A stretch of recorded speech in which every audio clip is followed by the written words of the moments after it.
didn't speak very much English until I started school. Was it difficult when you started school? No, I was young, and I mean, I wasn't totally non-English speaking, but it just wasn't important. And then, of course, at 5 years old, you learn very, very quickly.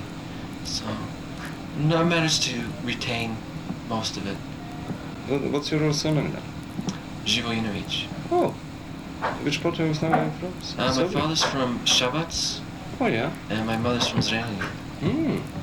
That's not too bad. Yeah, very close. Mm-hmm. Sort of opposite, I think, from each other in different directions.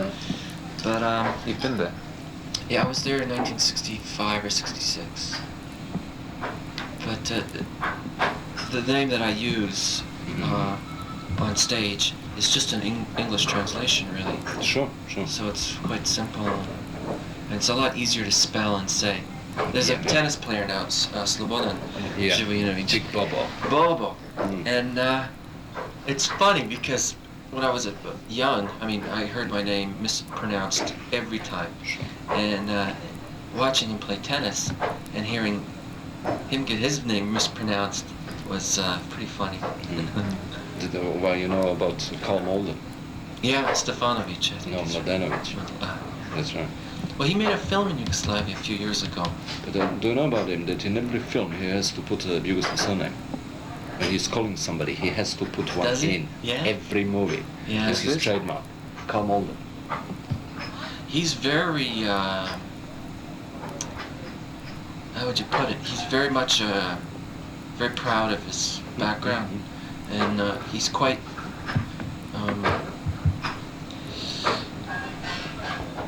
from what I understand anyways, he's quite involved in church things and Community Yugoslav community things, and all the charities and all the stuff to do with Yugoslavia. Do you do that yourself, or do you pursue just a No. rock and roll lifestyle, whatever that is? Yeah, well, I probably have a couple different lifestyles, but not so much like that. Not as involved as he is in something like that. I'd love to play in Yugoslavia. We've never been to that part of Europe before. Yeah. It'd be a great opportunity to see things. My Italian paper asked me why you never played Italy. No one asked us. Maybe if there was interest for us to play there, then perhaps we would. To say there is incredible interest for you to play there. Oh, really? And we should relay to your manager. Yeah, we're planning on coming to Europe in April, and perhaps we'll look at doing some different places. I'd love to play in Yugoslavia, in Italy, maybe even behind the Iron Curtain. I know it's a little easier now to play gigs there. And see, in the past there hasn't been a very big interest in bringing us there. And it's expensive to tour, so for us to go into a very small hall doesn't make sense. A big show, have to scale it down. We'd just rather not do it. Okay, we finished with Yugoslavia now. Carry on. Yeah. Sorry, don't smoke. Picking up the point that you were mentioning, or rather that he mentioned. Rush never seems to me to be the archetypal rock and roll band. You've never came across as being that. Yeah. To me. Am I right? Yeah, I think just the fact that we've been together from the start for 19 years and touring together for 13 years, like with this lineup, we must have done something different and right, because there just aren't any bands that last that long. Very, very few anyways. It's always been important, because we're also close friends, to retain a family feel to the way we approached our organization, our music, our business, everything. We're very good friends with the crew. A lot of guys in our crew have been there for 7, 8, some guys 13 years. Management, we've been with them from the beginning, 19 years almost. Everyone's on the pension scheme. Yeah, that's right. They don't want to quit. So we've had this very family-orientated outlook on working together. And we've also been fortunate in that we've had commercial success doing things the way we want to do them. When you have that, then the record company doesn't want to do things differently, your management doesn't want to do things differently, something's right. So you're allowed the freedom to continue that way. And if you can do things the way you want to do them, there's no point in stopping. Having not been obviously with you touring and stuff like that, the other thing is I've never really heard any gossip about or scam about Rush. I mean, did you actually misbehave? Ever misbehave? Yeah, we're not like a group of priests going on the road. You know, we've had our good times. We like to party and go crazy, but that's never been what's important to this band. What's been important to this band has been the music, and the way we present our music, and the way we make our music. So we're coming from a different space. It's a different lifestyle for us. We work very, very hard on the road. We tour a lot. We look at it as a career. Whereas for some other bands, and I'm not saying that when we were younger it wasn't like that. You know, we were excited about it. We wanted to have a good time. But a lot of times, for a lot of groups, it's a lifestyle and it's an ideal. It's to go out, sex, drugs, rock and roll is the ultimate. Have a good time for 5 years and then it's over. But for us, we've always been musicians before being a particular rock band. I can confirm that, the attitude, really, because as I was telling a colleague here, last time, I actually did speak to you before, but you wouldn't remember it. It's, I think we're all teenagers then. It's about 8 years ago. Oh, really? We did an interview a long time ago. Not just the enemy, it was a whole band in a hotel somewhere, I just can't remember. But very little's changed. I don't think anything's changed in your attitude, really. So, you know, you were like that 8 years ago. Yeah, I think we've always been like that. We try to make the most fun and everything out of it. We love what we do. You do enjoy it. Oh yeah. We really enjoy making records. This record, this last one especially, Hold Your Fire, was the most fun we've ever had recording. What did I tell you this morning? That's what I told you this morning. I mean, just reading the little piece that Neil wrote. You know, it seems like you had bags of fun traveling. Yeah, we did. Writing by the lake. The other thing was we were so well organized, and we ran everything so efficiently. I think he might mention it in it too. We finished early, and we never ever finished early. We always finished late, go over. But this took less time with 2 more songs to record than the last record, which we thought was fun to make. So it's still a labor of love for us. And we still enjoy touring so long as it's not too crazy, as it has been at times in the past.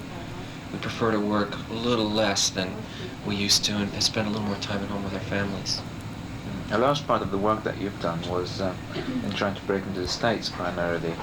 But it seems like you conceived that in a very short period of time. Or at least it seems to me that it was. Maybe it was really hard work, I don't know. Yeah, it was very hard. But so I suppose having done that, having achieved that, which is like a security for you really, you just, for the rest of your career, you try and enjoy it as comfortably as possible. That's not quite right. I think it's easy to enjoy it and be comfortable as possible, but it's dangerous at the same time. That you get too comfortable and then you don't take chances. You don't want to try something new for fear that it's not going to do well and that you're not going to have this Mercedes or whatever, you know, next week. I think with our records, we try things and sometimes it doesn't work, sometimes it works. An album like Signals, for instance. Moving Pictures was one of our biggest records. We sold a lot of 3 million or something. And that's a lot of records to sell. Signals was a very difficult record. It didn't sell quite as well, it didn't sell nearly as well as that, but still it did very well. But on it, we tried things that I listen to now and I know weren't right. But we learned from it. We learned that there were aspects about that record that we have to change. And then with Grace Under Pressure, it was totally the opposite from Signals, and it was another experiment in a different direction. So we're constantly trying new things and experimenting with new things. If they sell well, you know, great. If they don't, so what? At least we are trying something different. We're trying to be different. We're trying to push ourselves, challenge ourselves musically. For me, this album, Hold Your Fire, is the best parts of all those records for the last 3 or 4 albums. And I hear elements of all those records in this record. And it's satisfying because I think I can look at it and say, well, good. We learned the best lessons from those experiments and we put them on this record. Maybe next year I won't think that. Maybe next year I'll think this record's not very good, which I hope I do, because then you're going to try something even better the next time. But this has always been our attitude, and sure, our lifestyle has become more comfortable, but when it comes to our music, we're very, very demanding on each other as well as ourselves. You recorded in all these places, from Surrey to Paris and Montserrat and so on. And on the other hand, having your first album on your own label was probably out of desperation. Yes, exactly. I presume so. How do you look upon that big gap between, although it's 13 years, but did you get used to this new lifestyle when, you can jet around and make the album everywhere? Well, the first album was recorded in I think about 5 days, 6 days total time for the whole record. It was remixed completely. 2 songs were dropped and 2 other songs recorded, all within this 5-day, 6-day period. We were on a very tight budget, but it was very, very exciting. Unfortunately, nobody wanted the band. All the record companies in Canada at the time said, Rush will never amount to anything. They're not the kind of band that's going to sell records and be around very long.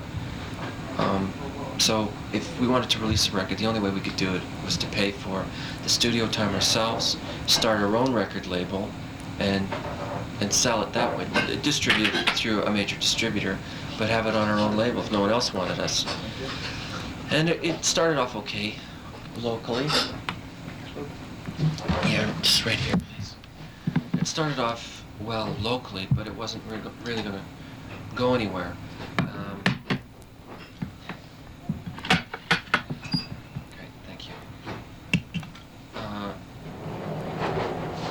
Don't worry about us, just munch away. A friend of ours who worked for a major label, but he was just like a promo man. He took one of the albums and sent it down to a radio station in Cleveland, Ohio. They started playing it as an import, and they got amazing phone response. Everybody wanted to know who it was, where can they get the record. They wanted to start importing records. The program director called somebody at Mercury Records, Cliff Bernstein, and said, listen, I think you should check this record out because I'm getting great response. You might want to sign this band. As far as I know, they're unheard of. No one's heard of them. So he heard it, said yes, called the next day, and we basically had a deal the next day. And then So the money you spent was what invested? it was over the long term. It was. It came about a year later that the payoff was there, and it was never intended to be a calling card to America. We wanted to release a record because we felt it was time for us to make a record locally. But then, we had this big American record deal. It was very exciting. Then a 6-year period started of very, very hard work, of touring, of being deeply, deeply in debt, and selling a respectable number of records, but not an enormous amount. So the whole lifestyle came much later in our career, and quite gradually. So when did you start living comfortably? When was that? What period would you say that was? Living comfortably, probably around 81, around then, around the time of moving pictures. Not to say that, well, there was a bad period around 75, 76. It was very difficult. No money, and living in a small apartment, just barely paying rent and all that stuff. At the time, you don't think it's a big deal, though. That's just the way it is. Did you ever do any odd jobs too? Yeah, I did some plumbing, and not in the last while, but in the earlier years of Rush. That's what he was asking, yeah. Yeah, I worked in a gas station, played on the weekends, but through the week I pumped gas, and I also did some plumbing. My father had a plumbing business, and I worked with him sometimes to make a few bucks. But you never look at those times as being hard times. You look at them as being the times. That's just the way it is. And it's no big deal. Can you fix a tap if it goes wrong now? I love to fix a tap when it goes wrong. I love it. We built a new house recently, and I got in there and I was doing a few things, and my father came over and he did the plumbing. He had to. I wasn't allowed to get another plumber in. He had to do it. So I helped him with some things and we worked together. It's fun to do. I love doing mechanical things anyways, working with cars and things like that, so it's good fun. Do you have a family? Is that Yes. Yes. Yeah, we all do. Right. Children? Yeah, I have 2 boys. Are young? Are you? Not so young. No? My older son is going to be 17 in a couple of weeks, and the younger one's 10. Right. So are you encouraging father? If he Music. I mean, does he play music? Is he talented, or what does he play? He's been in bands for a couple of years Has he? now. Oh, Yeah, he's been in. I mean, I've only been in one band in 20 years, and he's been in about 4 or 5 already in 2 years. But he doesn't take it. He's not committed to music the same way. Right. I mean, when I was 15, that's when we started in Rush, and right from the start, we wanted to write our own music, and we wanted to play every chance we got. For him, you know, they went and they took promo shots, and they did their hair up, more makeup, and you know, they all threw in some money to take these photos in a photo studio, but they never played a gig. They never had any intention of playing any gigs. They knew how to play 5 songs, but they liked the image of being in a band. When I was younger, in our whole area, our whole community, there were maybe 3 groups. You know, everybody knew who they were, and we knew each other.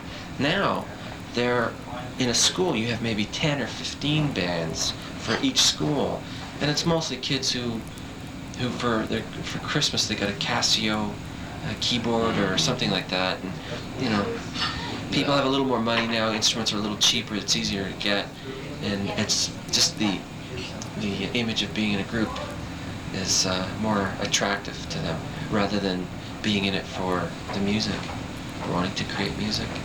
But I encourage him to play. I wanted him to take classical guitar lessons for a while because he was interested in guitar, and because it's a good place to start. It's a good place to learn technique and discipline. Not that I want him to be a classical guitarist, but it's a great instrument to learn, and it's very satisfying to sit and play on your own and to be able to learn, play pieces. Can I ask you a personal question? I promise not to write it if you don't want me to. But how old are you, Alex? I'm 34. I don't mind. I'm 34. 34. So you got married when you were very, very, very young. I didn't get married when I was young. Or I you had became a some father when I was young. Very young. Got married later. Right. But Are you very- proud? Are you happy that actually happened? Now I am. Because you can. I mean, he's 17 and okay, you're 34, but you are part of a younger generation. That's right. Because you entertain and with kids out there. So Exactly. You must We identify communicate very, quite a very lot. differently. We're more friends. We have more of a friendly relationship than a father-son. My younger son, who's 10, it's a different relationship. It's more of a parent-child relationship that we have. And my older son, we did a lot of things together. You know, he came on the road a couple of times on some tours, traveled on the bus. He went with the crew on their bus, which is, those guys are crazy. And he went and he had a good time, and they entertained him, and you know, he's seen different things. He came to England a couple of years ago when we were mixing power windows, and Geddy's nephew, who was the same age, came. They know each other, not very well, but they knew, they had the same friends from different areas. And we had to mix. Of course, we were working all day, so the two of them, they would go out, they'd, you know, see sights, do things as almost adults. And we came home, I remember one night from a mix, and they got their ears pierced, they were wearing earrings, and you know, they had a little bit of eyeliner here, their hair's all done up. They stopped in a pub and had a beer, and, you know, doing all these adult things, and you know, I'm like, oh, well, I'm your father, you shouldn't do that.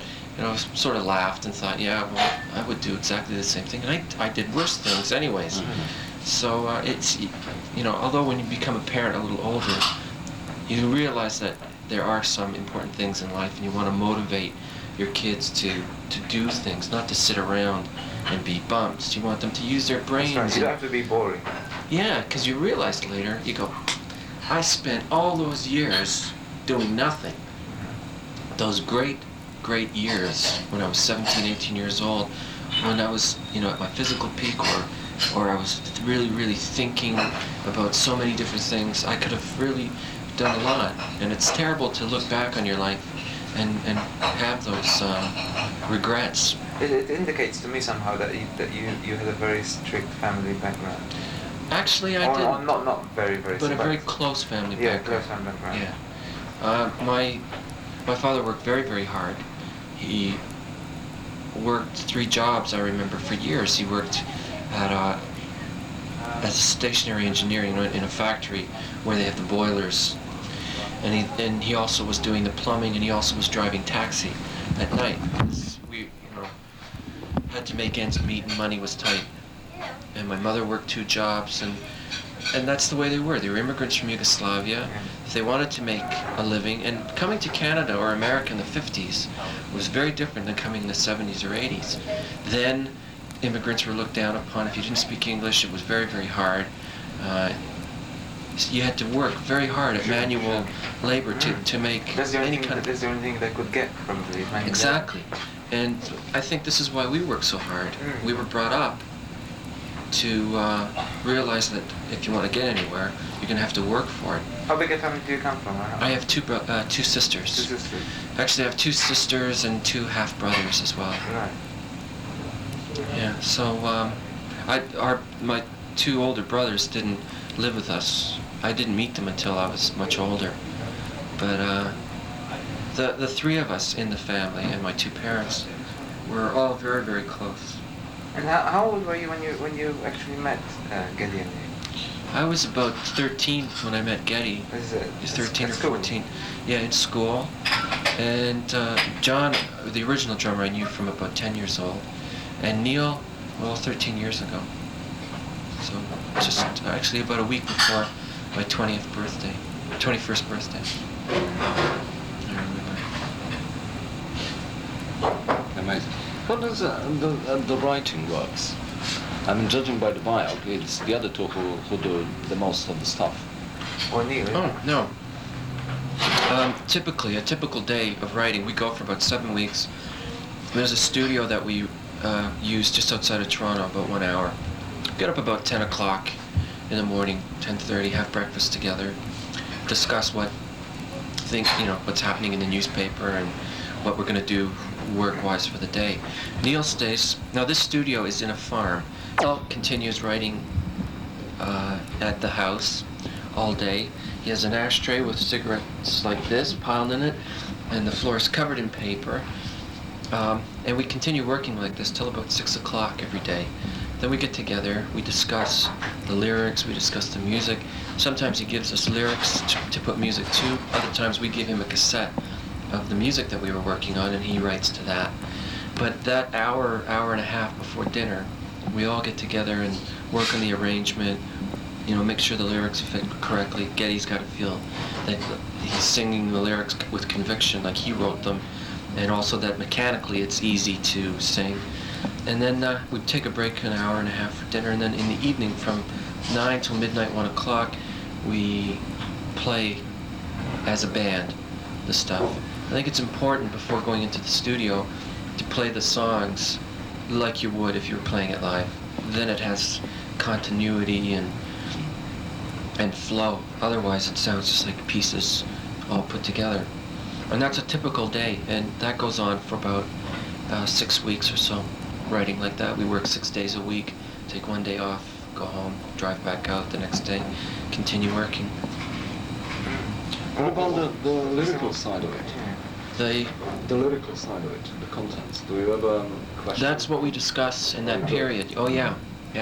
That's why I say has to feel, yeah, like he has to feel like he's written them. Sure. He has to know exactly what Neil is trying to convey and understand clearly what it is.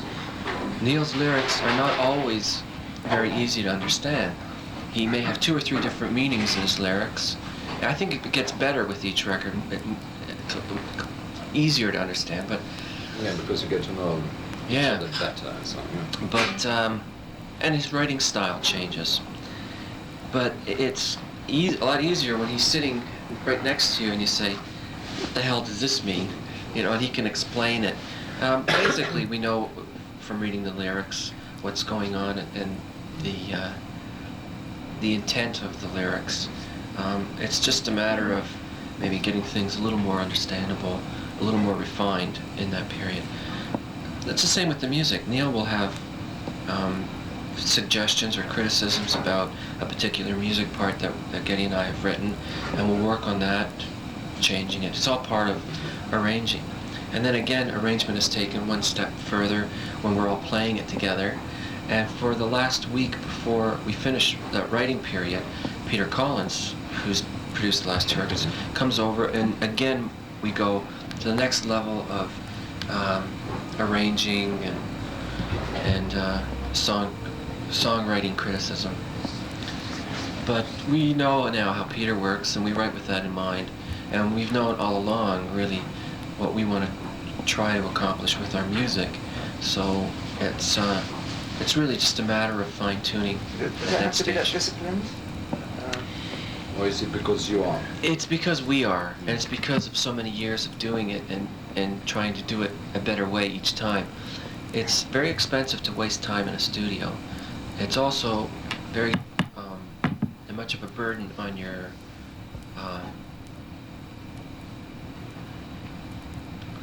on just your day-to-day living. You know, you On your it's creativity feeling- as well, it must be. Yeah, feeling stress and pressure in the studio is a very difficult thing. It slows you down. It makes your performance, I think, it hurts your performing because you're getting too wound up and too tired. You need to be relaxed, and to be relaxed, you have to do things, I think, very orderly. Yeah, and the more orderly we are, the more we get done. The more we get done, the more time we have to either relax or to look at things with a clearer mind. With this last record, this is certainly the most orderly we've ever been with this record. You know, working till this time, taking a break, working till this time, taking a break. And in the studio, we're the same way. We're up every morning at 10:30, 11 o'clock, whereas in the old days, we get up at 5 o'clock at night, have lunch at dinner time, work all night, and finish at noon. And those are not productive hours to work. So now we're up early, by 11 o'clock the latest, and we're in the studio by 12. That's early, yeah? Well, we work till 12,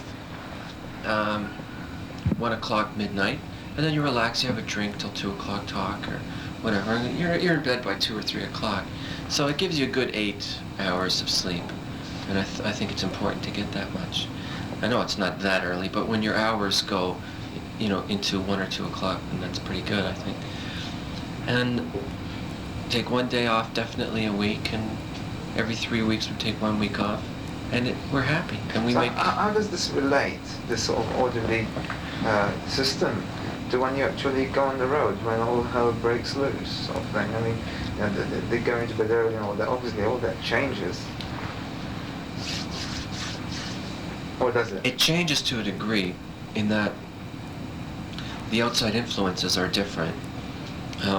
In a studio, you're in a studio, and you can control things a little easier. You can make a schedule for yourself and stick to it because you know exactly where you're going to be tomorrow and the next day and the next day. On the road, it's not always like that. One day you drive 300 kilometers, 400 kilometers. Next day you drive 800 kilometers. You can't get a hotel tonight. You have to sleep on the bus. You know, there are different things. Does that happen to you? Not so much anymore. Yeah, I'm sure it used to happen before, but I thought nowadays. But a lot of times, you know, we do end up sleeping on the bus. We seldom, well, I know that's not true, 300 to maybe 600 kilometers. around that is the average for our drives. And occasionally you have one that's 800 or 900 kilometers. You don't fly? Oh. No, we own our own bus. Right. It's less expensive than flying, and it's much more comfortable. Mm-hmm. You leave when you want to leave.